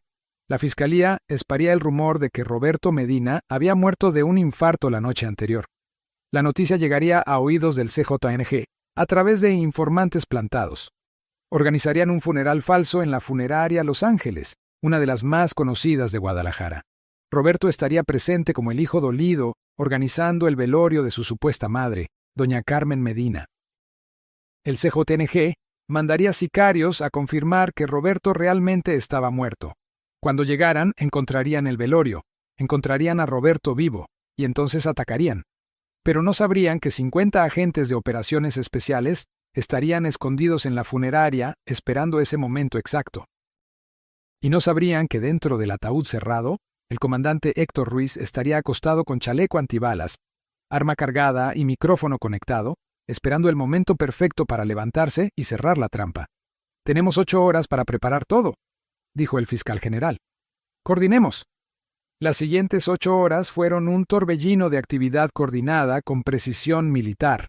La fiscalía contactó al dueño de la funeraria Los Ángeles y le explicó la situación con completa transparencia. El hombre, don Tomás, que había perdido un sobrino de 22 años por violencia del narco 3 años atrás, no dudó ni un segundo. «Pueden usar mi funeraria», dijo con voz firme. «Si esto ayuda a atrapar a estos demonios, la tienen disponible el tiempo que necesiten». Cerraron la funeraria al público con excusa de fumigación urgente por plaga de termitas. 50 agentes de élite de operaciones especiales llegaron en grupos pequeños durante la tarde. Ingenieros construyeron paredes falsas en 2 salas laterales donde se esconderían 15 agentes. instalaron techo falso en la capilla principal donde se ocultarían 10 francotiradores. Prepararon 2 furgones fúnebres en el estacionamiento con 10 agentes dentro de cada uno. Los últimos 5 agentes se disfrazarían de dolientes en el velorio mismo. Mientras tanto, Carolina y su equipo esparcían el rumor. Llamaron a 3 informantes conocidos del CJNG y les dieron la noticia. Roberto Medina murió anoche de infarto fulminante. Su funeral es hoy a las 7 de la noche en Los Ángeles. La familia está destrozada. Los informantes hicieron exactamente lo que la fiscalía esperaba. Corrieron a contarle a sus contactos en el cártel. A las 3 de la tarde el verdugo ya lo sabía. A las 4 ya había organizado su equipo. A las 5 ya había dado las órdenes. 12 hombres, 3 camionetas, confirmar la muerte personalmente. A las 6 de la tarde todo estaba listo. Los 50 agentes en posición. Las armas cargadas, los micrófonos probados, las rutas de escape bloqueadas. Carolina repasó el plan una última vez con Roberto en una oficina privada de la funeraria. «Vas a estar en peligro real», le dijo. «Cuando entren, van a apuntarte, van a amenazarte. No podemos intervenir hasta que estemos seguros de que entraron todos. Puede que pasen 5 o 10 minutos antes de que actuemos». Roberto se ajustó los lentes con manos que temblaban ligeramente.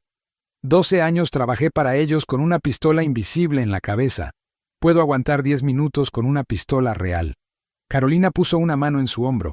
Eres valiente, Roberto Medina. Tu familia va a estar orgullosa cuando sepan la verdad. Si sobrevivo para contarles, respondió Roberto con una sonrisa triste. A las 6:30, el comandante Héctor Ruiz se metió en el ataúd. Llevaba un traje gris elegante, chaleco antibalas debajo y una Glock 19 en la mano derecha. Un técnico le colocó un micrófono pequeño en la solapa y audífonos casi invisibles. Héctor se acostó, cruzó las manos sobre el pecho, escondiendo la pistola, y cerró los ojos. «¿Cómodo, comandante?», preguntó Carolina con tono irónico. Héctor sonrió sin abrir los ojos. «He dormido en peores lugares, agente Vega. Una vez pasé 48 horas escondido en un tinaco esperando a un narcotraficante. Esto es un hotel 5 estrellas». Cerraron la tapa del ataúd. Roberto lo miró por un momento largo. «Comandante Ruiz», dijo, «gracias por hacer esto. Gracias por arriesgar su vida por la mía». Desde dentro del ataúd llegó la voz amortiguada de Héctor. «No lo hago solo por usted, señor Medina. Lo hago por todas las familias que estos criminales han destruido, por todos los niños que han quedado huérfanos, por todas las madres que lloran hijos desaparecidos. Usted tuvo el valor de dar el primer paso. Yo solo estoy terminando lo que usted empezó». A las 7 en punto de la noche, la funeraria Los Ángeles parecía un velorio normal. 40 sillas dispuestas en filas, un ataúd cerrado al frente con flores y velas alrededor. Una foto enmarcada de una señora mayor con la leyenda Doña Carmen Medina, 1945-2025. Música sacra sonando bajo. 8 personas vestidas de luto sentadas en silencio. Todos agentes disfrazados. Roberto Medina estaba en la primera fila, solo, con la cabeza baja y las manos entrelazadas. Cualquiera que lo viera pensaría que era un hijo destrozado velando a su madre. Solo los que sabían la verdad podían ver la tensión en sus hombros, el sudor en su frente, el temblor casi imperceptible en sus manos. Dentro del ataúd, Héctor Ruiz respiraba lento y controlado. Escuchaba todo a través de su audífono, la música, los pasos de los agentes disfrazados moviéndose discretamente, la voz de Carolina en su oído. «Todos en posición, comandante. Esperamos su señal». En las paredes falsas, 15 agentes esperaban con fusiles de asalto. En el techo falso, 10 francotiradores apuntaban hacia la entrada. En los furgones, 20 agentes revisaban sus armas una última vez. Todos esperaban. Son las 7:34 de la noche, cuando 3 camionetas negras se detienen frente a la funeraria. Las puertas se abren y bajan 12 hombres armados. Van vestidos de civil, pero es imposible no reconocerlos. La forma de caminar, la forma de mirar alrededor, la forma de llevar las armas escondidas bajo las chamarras. Son depredadores. Y están cazando. El líder es un hombre de 45 años, con una cicatriz que le cruza el lado derecho de la cara desde la sien hasta la mandíbula. Es el verdugo, comandante de sicarios del CJNG en la zona metropolitana de Guadalajara. Responsable de al menos 50 ejecuciones personalmente. Buscado por 3 gobiernos. Temido por todos. El verdugo hace una seña y los 12 entran a la funeraria. Dentro del ataúd, Héctor escucha la puerta abrirse. Escucha pasos pesados, muchos pasos. Escucha murmullos asustados de los agentes disfrazados cumpliendo su papel. Escucha una voz dura ordenando, todos quietos, nadie se mueve. Héctor aprieta su Glock. Todavía no. Espera. En las paredes falsas, 15 agentes contienen la respiración. En el techo, 10 francotiradores apuntan a través de rendijas casi invisibles. Todos esperan la señal del comandante. Todos saben que si actúan demasiado pronto, algunos sicarios pueden escapar. Necesitan que entren todos. Necesitan cerrar todas las salidas. Todavía no. El verdugo camina por el pasillo central mirando a todos los presentes. Sus 11 sicarios se dispersan por la capilla revisando cada rincón. Uno revisa el pequeño baño. Otro abre el closet de limpieza. Otro inspecciona detrás del altar improvisado. Están siendo cuidadosos. Están siendo profesionales. El verdugo llega hasta donde está Roberto, se para frente a él y lo mira de arriba abajo. Roberto mantiene la cabeza baja como si estuviera sumido en dolor. El verdugo le habla con voz que suena casi cordial. Señor Medina. ¡Qué tragedia, no! Roberto levanta la cabeza lentamente. Tiene los ojos rojos como si hubiera llorado. ¿Quién es usted?, pregunta con voz quebrada. Conocía a mi madre. El verdugo sonríe. Es una sonrisa sin humor. No estoy aquí por su madre, contador.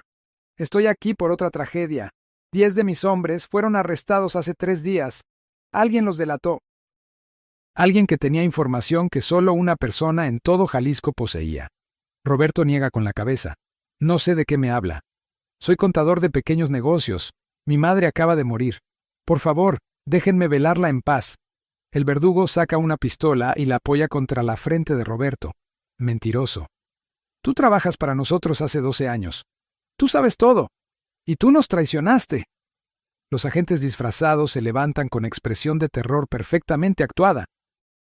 Uno grita, «Por favor, estamos en un velorio». Otro, «No hagan esto en la casa de Dios». El verdugo ni siquiera los mira. «Siéntense todos o empiezo a disparar». Todos se sientan temblando. Dentro del ataúd, Héctor escucha todo. Su dedo se mueve hacia el gatillo. Todavía no. Faltan 2 sicarios por entrar completamente. Los ve a través del pequeño espacio entre la tapa y la base del ataúd. Uno está junto a la puerta todavía. El otro revisando la mesa de firmas del libro de condolencias. Espera. El verdugo presiona la pistola más fuerte contra la cabeza de Roberto. ¿Dónde están los documentos originales? ¿Dónde están las copias? ¿Quién más sabe? Roberto, con valentía que no sabía que tenía, mira directo a los ojos del sicario. Hice copias de todo. Las entregué todas. Ustedes ya perdieron. Pueden matarme, pero ya es demasiado tarde. El verdugo inclina la cabeza como considerando las palabras. Entonces te vamos a matar. Pero primero vamos a encontrar a Laura, a Daniela, a Miguel.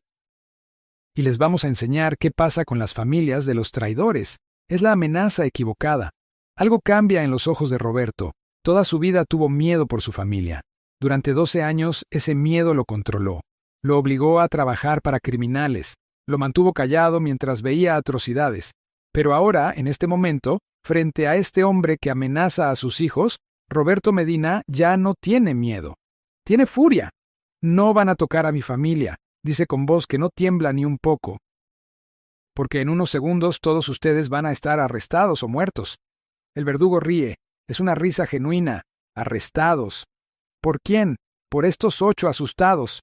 Mira alrededor, contador. No hay policía. No hay militares. Solo hay mi gente y tu gente muerta. Hay un momento de silencio. Y entonces Roberto dice algo que hace que el verdugo deje de reír. Se equivoca. La policía sí está aquí.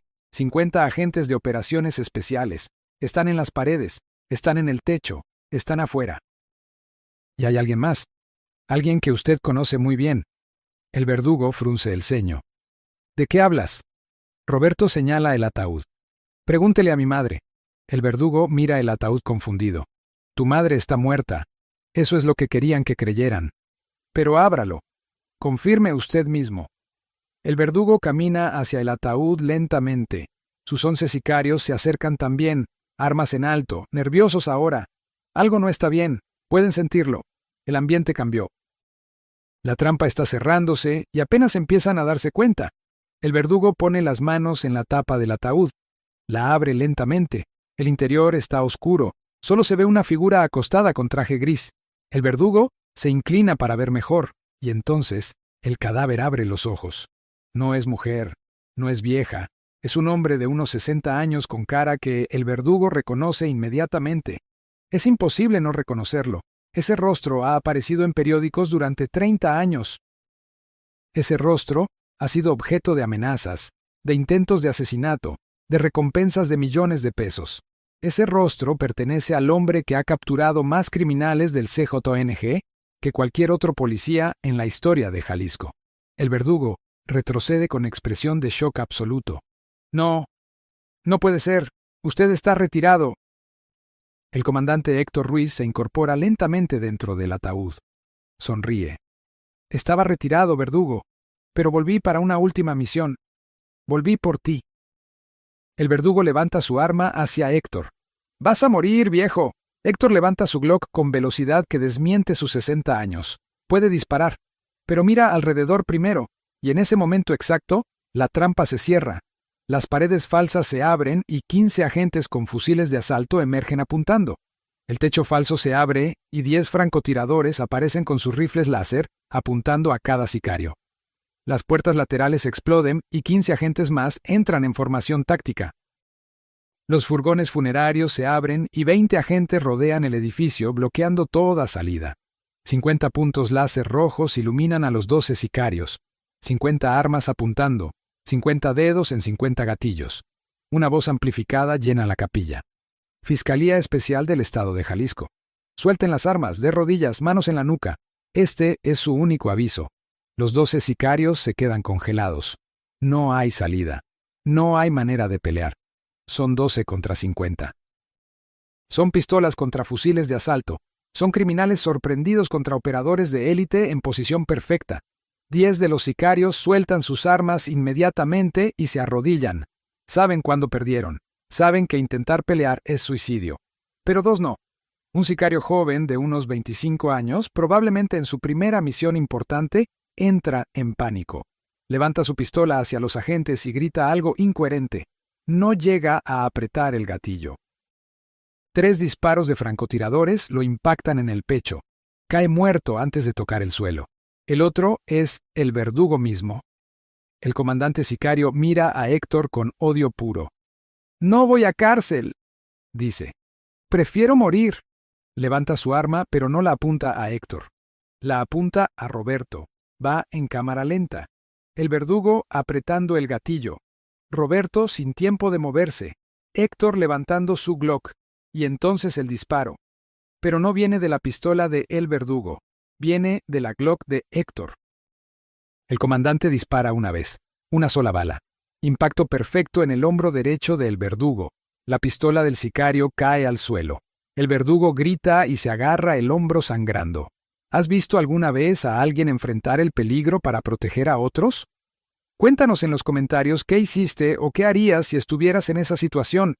Héctor sale completamente del ataúd ahora, Glock todavía apuntando.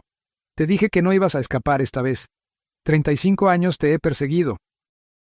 Hoy termina. El verdugo cae de rodillas sujetando su hombro herido. Mira a su alrededor. 10 de sus hombres ya están esposados. Uno está muerto. Él está capturado. Y frente a él está el único policía que siempre respetó y siempre odió. Me tenías que haber matado cuando pudiste, dice el verdugo entre dientes apretados por el dolor. Héctor se acerca y le pone las esposas personalmente.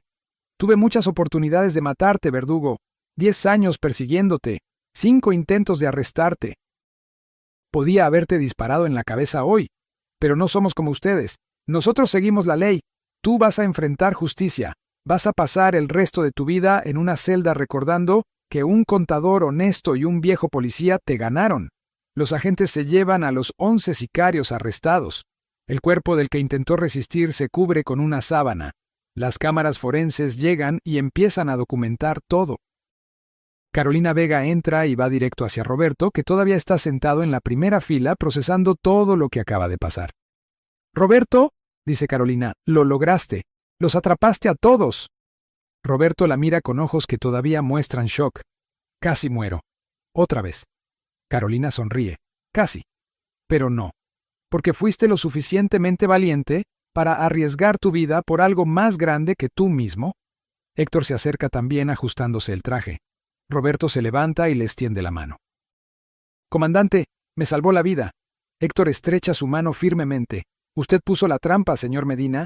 Yo solo ayudé a cerrarla. Este fue su operativo, su victoria». Roberto niega con la cabeza. «No se siente como victoria. Se siente como que apenas sobreviví». Héctor pone una mano en su hombro. «Así se sienten todas las victorias reales, hijo. Las victorias de película se sienten gloriosas. Las victorias de verdad se sienten como alivio de seguir vivo. Y ese alivio es dulce porque significa que ganaste, que sobreviviste, que puedes ver a tu familia otra vez». Al escuchar la palabra familia, Roberto se quiebra. Las lágrimas que estuvo conteniendo durante horas finalmente salen. «Laura, mis hijos, tengo que verlos, tengo que decirles que estoy bien». Carolina hace una seña y 2 agentes traen un teléfono seguro. Roberto marca con manos temblorosas. Laura contesta al segundo tono. Su voz suena asustada. «Roberto, ¿dónde estás?» «La policía vino por nosotros hace 3 horas. No nos dicen nada, solo que teníamos que irnos de la casa inmediatamente. ¿Dónde estás?» Roberto respira profundo. «Laura, mi amor, estoy bien. Estoy con la policía. Tengo que contarte algo que he estado ocultando por 12 años». Y entonces Roberto le cuenta todo. Cómo el CJNG lo forzó a trabajar para ellos en 2013. Cómo vivió una mentira durante 12 años para protegerlos. Cómo finalmente encontró el valor para denunciarlos. Cómo acaba de ayudar a arrestar a 11 sicarios peligrosos. Cómo su vida, su verdadera vida, está por comenzar. Laura llora al otro lado de la línea. Llora por los 12 años que su esposo cargó ese peso solo. Llora de alivio porque él está vivo. Llora de orgullo porque él tuvo el valor de hacer lo correcto, aun cuando era más fácil y seguro quedarse callado. «Te amo», dice Laura. «Siempre te he amado. Y ahora te amo más porque sé quién realmente eres. Eres el hombre más valiente que conozco». Roberto llora también. Los agentes a su alrededor discretamente se alejan para darle privacidad. Solo Héctor se queda cerca, guardián silencioso, asegurándose de que el hombre que arriesgó todo esté bien. La conversación dura 20 minutos. Roberto habla con Laura, habla con Daniela, que no puede creer que su padre haya vivido doble vida. Habla con Miguel, que está furioso de que el CJNG amenazara a su padre, pero orgulloso de lo que hizo. Es una conversación de lágrimas, de perdón, de amor, de familia. Cuando finalmente cuelga, Roberto se limpia los ojos. Carolina le da un pañuelo. «Va a estar bien», dice. «Su familia va a estar protegida. Fiscalía ya tiene todo arreglado. Van a estar en casa protegida por 3 meses mientras desmantelamos el resto de la organización. Después pueden decidir si quieren quedarse en Jalisco con nueva identidad o relocalizarse a otro estado». Roberto asiente. «Gracias, agente Vega, por creer en mí. Por darme esta oportunidad». Carolina niega con la cabeza. «No tienes que agradecer nada. Tú hiciste lo difícil. Nosotros solo hicimos nuestro trabajo. En las siguientes 3 horas, la funeraria Los Ángeles se convierte en centro de operaciones. Llegó el fiscal general. Llegaron medios de comunicación. Llegaron más agentes para procesar la escena. La noticia empezó a circular. 11 sicarios del CJNG arrestados, incluyendo a El Verdugo, uno de los criminales más buscados de Jalisco. Pero la fiscalía no reveló todos los detalles. No dijeron quién puso la trampa. No dijeron que fue un contador forzado quien finalmente tuvo el valor de voltear contra sus captores.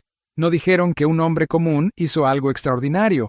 Lo mantuvieron todo confidencial para proteger a Roberto y su familia. A la medianoche, Roberto fue escoltado a una casa segura en las afueras de Guadalajara. Laura, Daniela y Miguel ya estaban ahí esperándolo. Cuando Roberto entró, los 3 corrieron a abrazarlo. Se quedaron así por largo tiempo, una familia reunida después del día más largo de sus vidas. Esa noche, Roberto durmió por primera vez en 12 años sin pesadillas. Durmió sin miedo. Durmió sabiendo que había hecho lo correcto aunque le costó todo. y durmió con su familia segura a su lado. Los días siguientes trajeron más noticias. Los 11 sicarios arrestados empezaron a negociar. 10 de ellos aceptaron declarar a cambio de sentencias reducidas. Dieron nombres, dieron ubicaciones, dieron toda la estructura del CJNG en Jalisco. Durante las siguientes 2 semanas, la Fiscalía ejecutó 40 arrestos más. Desmantelaron células enteras, decomisaron armas, drogas, dinero. Fue el golpe más grande contra el CJNG en la historia de Jalisco. Y todo comenzó con un contador que se cansó de tener miedo. El verdugo fue el único que se negó a cooperar. En su interrogatorio solo dijo una cosa: ese viejo y ese contador me ganaron. Eso es todo lo que voy a decir. Su juicio fue rápido. La evidencia era abrumadora. Fue sentenciado a 60 años de prisión sin posibilidad de libertad anticipada. Cuando le leyeron la sentencia, el verdugo solo asintió. Sabía que era el final. Sabía que iba a morir en prisión. Y sabía que había sido derrotado por 2 hombres que subestimó: un contador asustado y un policía retirado. 2 semanas después del operativo hubo una reunión en la Casa Segura. Carolina, Héctor y el fiscal general vinieron a hablar con Roberto. «Señor Medina», comenzó el fiscal, «su valentía llevó al arresto de 51 criminales del CJNG. Decomisamos 200 kilos de cocaína, 100 armas y 12 millones de pesos. Más importante, salvó vidas. Familias que iban a ser extorsionadas, jóvenes que iban a ser reclutados, negocios que iban a ser saqueados. Lo que hizo, cambió Jalisco». Roberto negó con la cabeza. «No me siento como héroe. Me siento como alguien que finalmente hizo lo que debió hacer hace años». Héctor habló. «Yo he conocido muchos héroes en 35 años, Roberto. Y te voy a decir un secreto. Ninguno de ellos se sintió como héroe. Los héroes reales son personas comunes que en un momento crítico encuentran valor extraordinario. Tú eres héroe aunque no lo sientas». El fiscal continuó. «Ahora hablemos del futuro. Tiene opciones. Puede quedarse en Jalisco con nueva identidad. Podemos reubicarlo a Querétaro o Aguascalientes con protección inicial y ayuda para establecerse. O puede entrar al Programa Federal de Protección de Testigos con identidad completamente nueva en otro estado. La decisión es suya». Roberto miró a Laura. Ella tomó su mano. «Hablamos de esto», dijo Laura. «Queremos irnos de Guadalajara. Demasiados recuerdos. Demasiado miedo todavía. Pero no queremos programa federal. No queremos escondernos toda la vida. Solo queremos empezar de nuevo en un lugar donde nadie nos conozca». El fiscal asintió. «Querétaro, entonces. Es ciudad segura, tiene buena economía, pueden establecerse bien ahí. Les daremos protección por 3 meses inicialmente. Después monitoreo discreto por 1 año. Si todo va bien y la amenaza disminuye, pueden vivir normal». Y así fue como 3 meses después la familia Medina se mudó a Querétaro. Pero ya no eran los Medina, ahora eran los García. Roberto García, contador independiente. Laura García, maestra. Daniela y Miguel mantuvieron sus nombres, pero cambiaron apellidos. Roberto abrió un pequeño escritorio de contabilidad en el centro de Querétaro. Esta vez sus clientes eran todos legítimos. Restaurantes pequeños, talleres mecánicos, tiendas familiares. Personas honestas que necesitaban ayuda con sus impuestos y sus números. Roberto trabajaba con dedicación, con honestidad, con orgullo de cada peso ganado limpiamente. Laura consiguió trabajo como maestra en una escuela primaria. Daniela siguió dando clases en otra escuela. Miguel terminó sus estudios de medicina y comenzó su residencia en el Hospital General de Querétaro. Vivían en una casa modesta en una colonia tranquila. No tenían lujos, pero tenían paz. No tenían riqueza, pero tenían libertad. Y por primera vez en 12 años, Roberto dormía sin pesadillas. 6 meses después de mudarse, Roberto recibió una carta. No tenía remitente. Solo una dirección de retorno, Guadalajara, Jalisco. Roberto la abrió con manos que temblaron un poco. Adentro había una sola hoja escrita a mano con letra que le tomó un momento reconocer. «Compadre, para cuando leas esto ya voy a estar muerto. El CJNG descubrió que fui yo quien te avisó. No me arrepiento. Hiciste lo correcto. Yo hice lo que pude para compensar una vida de errores. ¿Te acuerdas cuando teníamos 10 años y juramos ser amigos siempre? Tú cumpliste ese juramento. Yo lo rompí cuando entré a este mundo, pero al final pude ser tu amigo una última vez. Cuida a tu familia. Vive la vida que yo nunca pude vivir. Y de vez en cuando, acuérdate del niño que jugaba contigo en las calles de Analco, antes de que todo se echara a perder. Tu compadre que te quiso siempre, Julián. Roberto lloró leyendo esa carta, lloró por su amigo de infancia, lloró por todas las vidas desperdiciadas en el narcotráfico, lloró por todas las familias destruidas. Y lloró porque Julián había pagado con su vida por haberlo salvado a él. Esa noche Roberto le contó a Laura sobre Julián, sobre cómo habían crecido juntos, sobre cómo tomaron caminos diferentes, sobre cómo al final Julián había elegido la amistad sobre la lealtad al cártel. Laura lloró también. A la mañana siguiente, Roberto fue a una iglesia en Querétaro. Encendió una vela por Julián. Rezó por su alma. Y prometió que viviría bien, que criaría bien a sus hijos, que sería buen esposo y buen hombre, en honor a su amigo que sacrificó todo por salvarlo.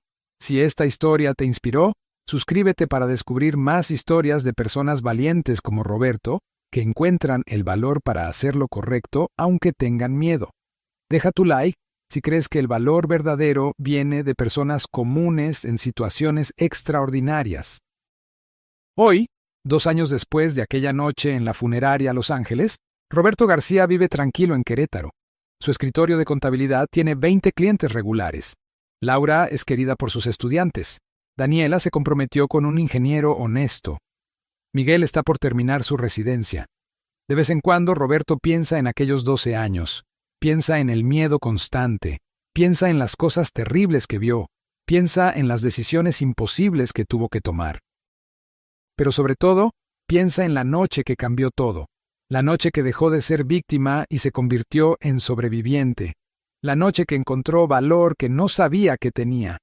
El comandante Héctor Ruiz realmente se retiró después de ese operativo. Fue su última misión como prometió. En una ceremonia privada, la Fiscalía le dio la medalla al valor.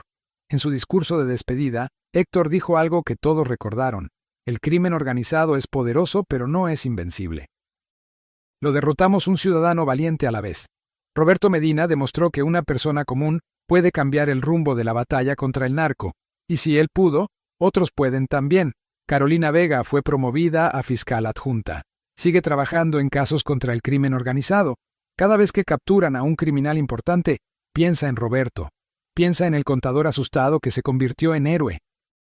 Y usa su historia para convencer a otros testigos de que vale la pena hablar, que vale la pena pelear, que vale la pena defender lo correcto, aunque tengas miedo. El operativo en la funeraria Los Ángeles se volvió caso de estudio en la Academia de Policía de Jalisco. Los instructores lo usan para enseñar operaciones encubiertas, trabajo de inteligencia y coordinación interinstitucional.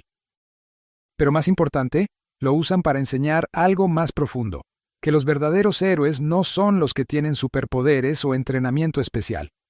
Los verdaderos héroes son las personas comunes que en un momento crítico deciden que el miedo no va a controlarlos más. Roberto nunca buscó reconocimiento, nunca quiso ser famoso, nunca quiso que su historia se conociera. Solo quería vivir en paz con su familia, y eso es exactamente lo que está haciendo, pero su legado vive. En los 51 criminales que fueron arrestados gracias a su valor, en las familias que se salvaron de extorsión, en los jóvenes que no fueron reclutados por el cártel, en los negocios que pudieron operar sin miedo, en el mensaje poderoso que envió: el crimen organizado puede amenazar, puede matar, puede aterrorizar, pero no puede destruir el valor de una persona que decide decir basta. Cada año, el 15 de octubre, Roberto visita en secreto Guadalajara.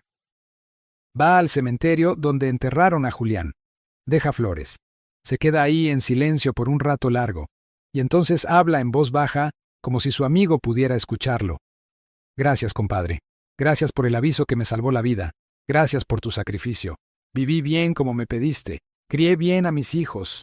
Fui buen esposo. Fui buen hombre. Todo lo que construí, todo lo que logré, lo hice también por ti, porque tú me diste la oportunidad de empezar de nuevo. Y entonces Roberto regresa a Querétaro, a su vida tranquila, a su familia que ama, a su trabajo honesto. Regresa a ser Roberto García, contador de pequeños negocios, ciudadano común, pero él sabe la verdad. Laura sabe la verdad. Sus hijos saben la verdad. Y las personas que estuvieron ahí aquella noche saben la verdad. Roberto Medina fue un hombre común, que hizo algo extraordinario. Un contador asustado que se convirtió en el arma más poderosa contra el crimen organizado. Un testigo valiente dispuesto a arriesgar todo por hacer lo correcto.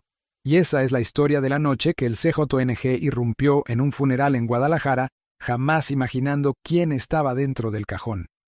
No imaginaron que el muerto estaba vivo. No imaginaron que el funeral era trampa.